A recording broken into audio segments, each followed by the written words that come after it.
A prominent citizen, Judge DesBrisay, began collecting artifacts that spoke to the history of the county.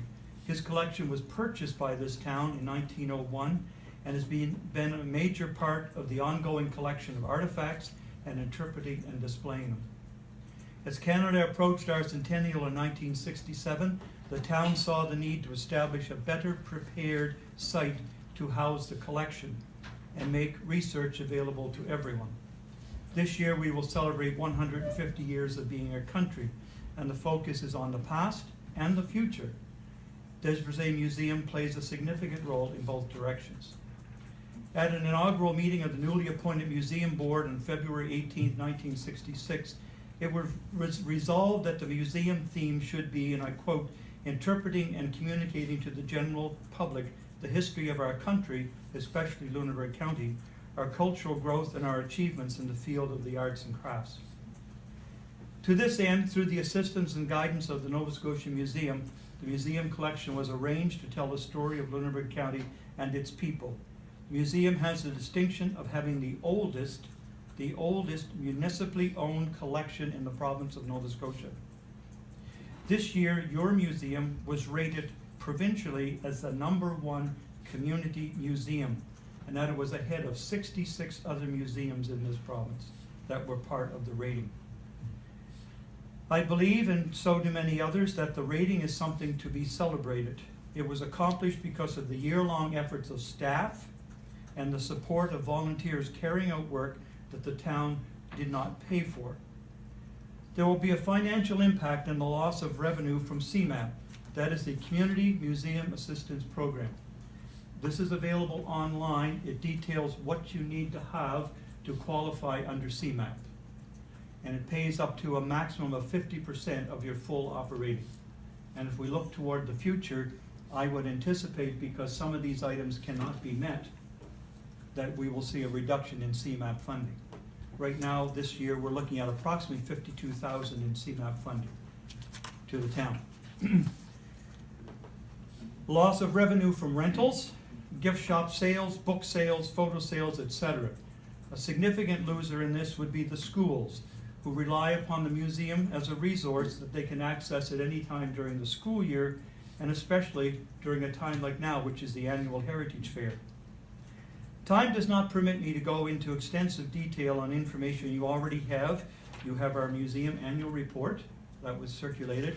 You have a copy of the program review, which was done and presented in March 2015. And I believe you also have a copy of my response to the program officer's position. So that would be significant information for you to have in making a decision.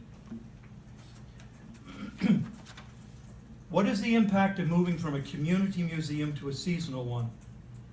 I will share with you what we believe will be the negative impact on the collection and the maintenance of local history, and the impact on the entire community by limiting access to resources provided at the site and online, which is growing. I'm going to quote from that study. I'll begin with this way. When responding to a series of statements about local museums derived from the literature review, there was strong agreement that local museums, #1, develop pride in local traditions and customs and involve people in local projects. This has been the drive of the museum going back to its early days. This became the mission statement when the new museum was opened in 1967. If we do not showcase local history, such as was done during the family genealogy program of 2015, or the 20+ video tapings made of local people of their remembrances of the town. I remember one of them, the lady saying how she remembered coasting down Dufferin Hill in snowstorms. We wouldn't have those stories. That history would be lost. Families brought during the family event and shared their stories, genealogy information, and met relatives that they have not known or seen in years. Some traveled from as far away as the Northwest Territories. Time is essential to identify, collect, and ready for access such valuable histories. The museum accepts and cares for those artifacts donated by citizens. They trust that the donation will be well cared for by people knowledgeable in conservation. That is a role which can only be done by qualified people. As a community museum, the artifacts represent your community's heritage.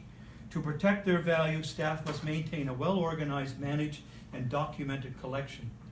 This action requires skill and knowledge that comes through training and experience. There is a policy to follow, and there's a stewardship of those donations that the museum is obligated to respect. Number 2, museums play an important role in tourism. Museums attract visitors not just during the summer season. Last summer was a challenge at DesBrisay as it soon became apparent that people were unable to navigate the town to access the museum in numbers they had in the past. Programs offered to visitors do bring people to town. Research opportunities bring people to town. Visitors can be encouraged to visit, stay a while, and enjoy our town when the museum offers programs. I've attended many of those programs, and we've received people from all over. There's a new sign in town. If you go down to the bottom of Jubilee Road, the owner put at his own expense a sign indicating the museum. That was not done at museum expense. We should have, number 3, we should have exhibitions relevant to the local area. Over the past few years, the museum has provided local schools with a canvas for art shows. Al Durham's recent carving display exhibition brought many visitors to town. The talks provided by presenters on the Davison Lumber Company, the role of Edward Cornwallis in Nova Scotian history, the Lynn Meisner Art Show, and Lloyd Tancock's present postal history exhibit are examples of relevant exhibitions. More have been planned, but they take time to research, take time to contact people, and arrange for year-round exhibitions, helping to fulfill the name of the National Exhibition Center. Number 4, help people feel a sense of belonging and involvement. People volunteer at the museum for a wide variety of happenings: cataloging, organizing materials, helping with events such as Ada's Tea, the annual Christmas Community Open House are all ways volunteers help by sharing their expertise and skills.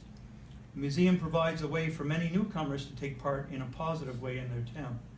Volunteers are essential to the museum as they share their skills and experiences. There is a real potential that they will take those skills elsewhere. Number 5, promote contact and cooperation across different cultures. This is essential for us as Canadians. National reconciliation is a positive step forward for all Canadians. The recent show by Crystal Retief, Mi'kmaq artist, was attended by over 160 visitors that day alone. 160 visitors to town.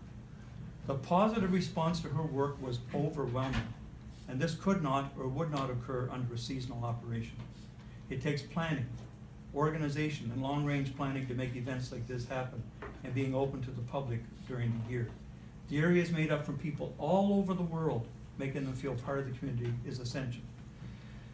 Number 6, develop community and social networks.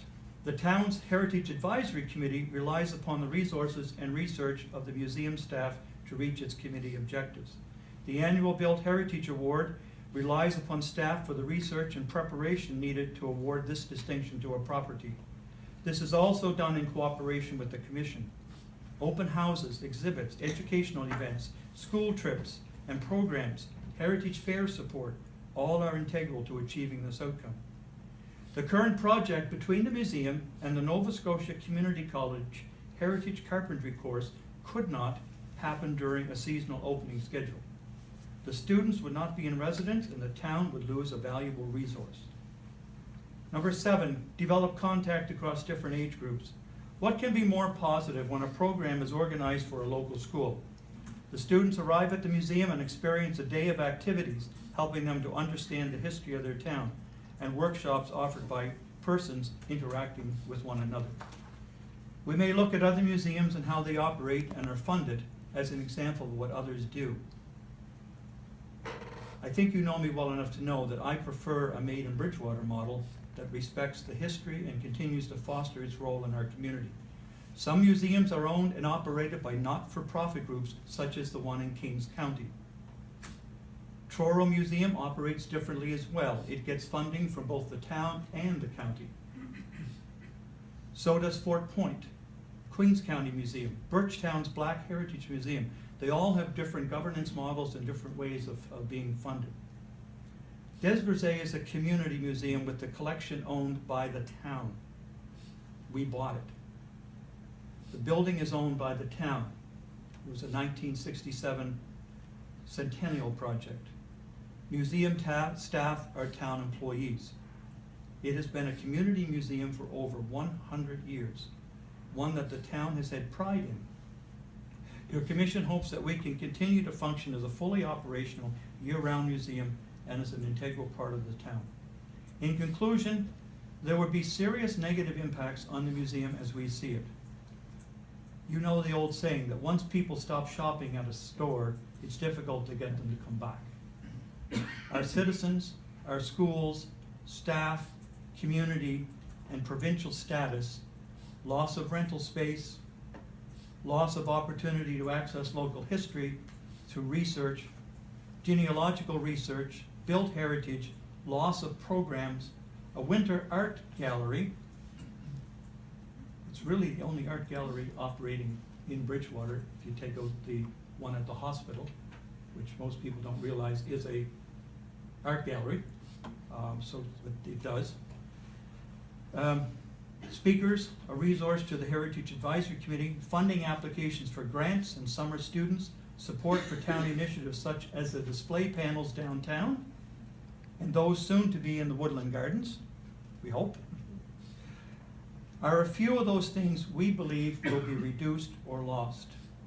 On behalf of the Commission and others, I thank you for giving me this opportunity to speak to this matter this evening. Thank you.